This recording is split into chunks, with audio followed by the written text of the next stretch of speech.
ভাৰতীয় জনতা পাৰ্টিৰ প্ৰধানমন্ত্ৰী পদৰ প্ৰক্ষেপিত প্ৰাৰ্থী নৰেন্দ্ৰ মোদীৰ অসম আগমনৰ আগে আগে এটি ঢৌ সৃষ্টিৰ চেষ্টা কৰিছে ৰাষ্ট্ৰীয় দলটোৱে। অসমলৈ আহি এতিয়া ভিৰ কৰিছে ৰাষ্ট্ৰীয় বহুকেইজন নেতাই।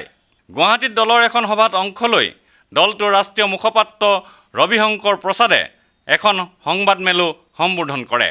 সংবাদমেলখনত তেওঁ কংগ্ৰেছ দল আৰু প্ৰধানমন্ত্ৰী ডক্টৰ মনমোহন সিঙক ক্ষুৰধাৰ সমালোচনা কৰে।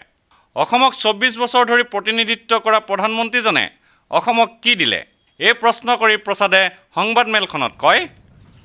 और पहला सवाल जो हमारे सोनोवाल जी अध्यक्ष, हमारे बाकी सारे नॉर्थ ईस्ट के बीजेपी के अध्यक्ष कल जो इंटेलेक्चुअल्स मिले थे, उन्होंने एक सवाल किया है हमसे और वो सवाल हम आपके सामने उठाना चाहते हैं। डॉक्टर मनमोहन सिंह, आप 1991 में आसाम से राज्यसभा में गए जब आप नरसिंहा राव की सरकार में फिनांस मिनिस्टर थे। 9.5 साल से आप देश के प्रधानमंत्री हैं। अब कुछ महीनों में आप विदा होने वाले हैं। आपने आसाम के लिए क्या किया?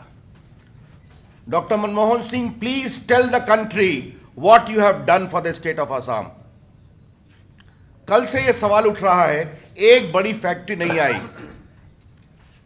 मनमोहन सिंह, एक चीज बताएं, अगर राहुल गांधी के अमेठी और सोनिया गांधी के रायबरेली में भारत सरकार का इतना प्रोजेक्ट जा सकता है तो आसाम में आप कौन सा प्रोजेक्ट लेकर के आए? ये सवाल आज हम उठाना चाहते हैं और इसको हम चार्जशीट में रखेंगे। अटल बिहारी वाजपेयी की सरकार ने एक department of north eastern region development किया था, आपको मालूम है। उस सरकार में मुझे मंत्री का रहने का सौभाग्य मिला था, विजया जी को था। अरुण शौरी उसके मंत्री थे। आज वो विभाग का पूरा एक्सपेंडिचर काटा गया है, उसके क्षेत्राधिकार को काटा गया है। मनमोहन सिंह, आप भारत के प्रधानमंत्री हैं, आप आसाम में 9.5 साल में क्या एक फैक्ट्री लगवा पाए? Tell me only one instance. Majuli जो आइलैंड्स है, वर्ल्ड का फेमस आइलैंड है, जिसको एक वर्ल्ड हेरिटेज साइट मिलना चाहिए, शंकर देव की परंपरा है, आज वो ब्रह्मपुत्र से कट रहा है। उसके लिए मनमोहन सिंह को इतनी बार कहा गया, मैंने सुना है कार रैली कराई थी, अभी तक उसको आप एक हेरिटेज साइट भी नहीं डिक्लेयर करा सके। तो आई एम सॉरी टू से doctor Manmohan Singh used Assam for his political advancement.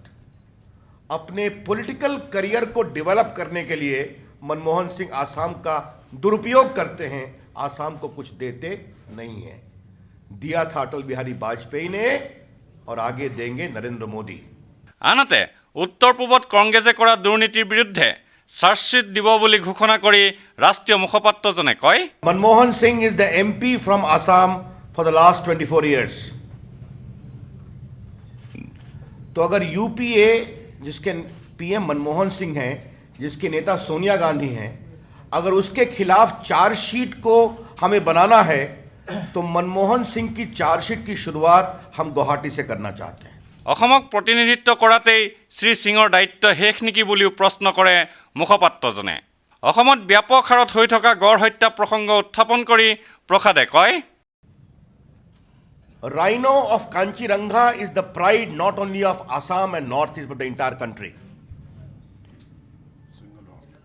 जब से हम छोटे थे, मैं बिहार से आता हूं, तो आसाम को मैं राइनो से जानता था। हमारी निर्मला जी तमिलनाडु और से हैं, आंध्र में शादी हुई है। She also knew about Assam from the single horn rhino. मुझे इस जान के बहुत पीड़ा हुई है कि ये नेशनल फॉरेस्ट है और इसमें पिछले 10 साल में लगभग 1053 राइनो मरे हैं। और कितने साल से तरुण गोगोई मुख्यमंत्री हैं? 2001 से। बताइए, मतलब डॉक्टर मनमोहन सिंह, आप 24 साल से यहां के MP हैं। तरुण गोगोई 13 साल से मुख्यमंत्री हैं और जो आसाम के गौरव का प्रतीक है सिंगल हॉर्न राइनो, उसके मरने को भी आप रोक नहीं पा रहे हैं। हमने थोड़ा इसके कारणों में जाने की कोशिश की And I learned to my shock that vote bank politics is the reason for this. क्योंकि कांचीरंगा फॉरेस्ट के आसपास बहुत बड़ी संख्या में बांग्लादेश के इन्फिल्ट्रेटर बसे हैं। सरकार उनके खिलाफ कार्रवाई नहीं करती और उनके बहुत सारे एलिमेंट्स इस राइनो की किलिंग और पोचिंग में पुलिस की मदद से और उदासीनता से करते हैं, क्योंकि I am told that the single horn is very costly in international market.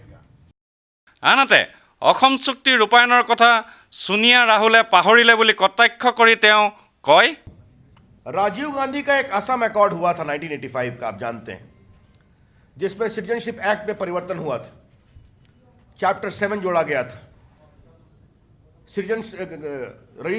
Register of citizens की बात हुई थी। यह ऐसा दुर्भाग्य है कि जिस असम अकॉर्ड को राजीव गांधी ने लागू किया, उस अकॉर्ड को उनकी पत्नी भूल गई हैं सोनिया गांधी, और उनके बेटे भूल गए हैं Rahul Gandhi. And I say so with full sense of responsibility. I am not talking of Tarun Gogoi, who is too small a fellow. It is a big conspiracy to ensure that 85 accord fails clearly in spite of Supreme Court judgment on the IMDT, where Sonowal ji was the petitioner and I had the privilege to argue that case, ताकि यहाँ illegal infiltration हो। অসমৰ অবৈধ প্ৰব্ৰজনকাৰীসকলৰ বিৰুদ্ধে কংগ্ৰেছে কোনো ব্যৱস্থা নলয় কেৱল ভোট বেংকৰ ৰাজনীতিৰ বাবে। এই অভিযোগ কৰি প্ৰসাদে চৰকাৰক সমালোচনা কৰি কয়, ये रजिस्ट्रेशन मूव आज के टेलीग्राफ में छपा है, बाकी में भी छपा होगा, and this news statement conceals more than it reveals। इसमें लिखा हुआ है कि 66 से 71 के बीच में जो आए हैं वो अपने को रजिस्टर कराएं। तरुण गोगोई जी, एकाएक आप कितने साल हो गए? 71 से आज कितना साल हो गया? 40 साल से ज़्यादा हो गया। ये 40 साल के बाद आपकी नींद कैसे टूटी है? What is this? 42 साल। The BJP seriously apprehends there is a sinister move। 16 जनवरी तक जिसको देना है नाम दे दीजिए। इसका मतलब यह हुआ कि आज 10 जनवरी है, आज के अखबार में छपा है। मतलब यह है कि जो 65 से 71 के बीच में आए हैं बांग्लादेश से आसाम में, वो अपना नाम दे दें। 16 तक नहीं देंगे तो माना जाएगा कि उनका नाम आ गया, कोई ऑब्जेक्शन नहीं है। वोटर लिस्ट को प्रभावित करने की कोशिश है लोकसभा के चुनाव के पहले। बीजेपी इसको कंडेम करती है और हम डिमांड करते हैं कि बांग्लादेश में इन्फिल्ट्रेशन बहुत सीरियस इशू है, इसलिए इस तरह की हड़बड़ी में लोकसभा के चुनाव के पहले वोटर्स लिस्ट को प्रभावित करने की कोशिश नहीं की जाए, इसको रोका जाए, क्योंकि ये बहुत ही सीरियस इशू है। ये हम डिमांड करना चाहते हैं।